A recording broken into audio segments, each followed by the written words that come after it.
Yo'q, Toshkentda turibmisizlar? Yo'q, bu Toshkent emas. Ha, Urganch deysizlarmi? Yo'q, Urganch emas. Bu o'zimizning Sovotning bo'yi. 24:7 formatda sayr qilib, kechki vaqtimda shu miyani dam oldirish uchun galib aylanib yuradigan yerlar bu. Odamni ko'rsa, yorug'i yana kuchayadi, odam ketgandan keyin asta yorug'i pasayadi ekan. Smart chiroqlar qo'yib beradi, smart.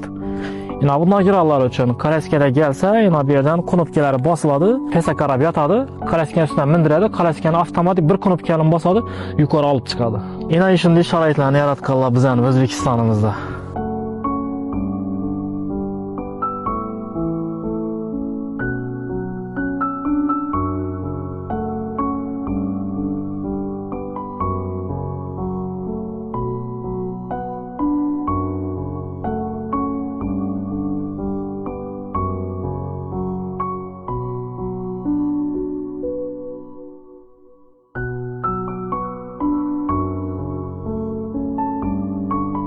Xudo xolasa shu yerda do'konlar quriladi.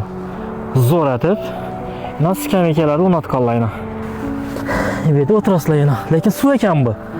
Suv bo'lsa ham o'tirali. Bugun qo'yibdilar mana xudo xolasa.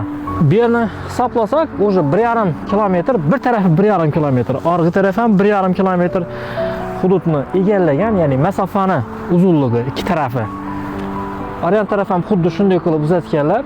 Reshetka qo'yganlar. Har bir lampaning yonida bir skameyka qo'yib chiqibdilar. Dalshi qo'yishni davom qilib turibdilar.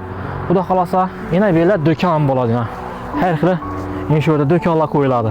Bir narsani iltimos qilib qolar edim. Mana shunday sharoitlarni avvalambor davlatimiz, prezidentimiz yaratib berib turibdi.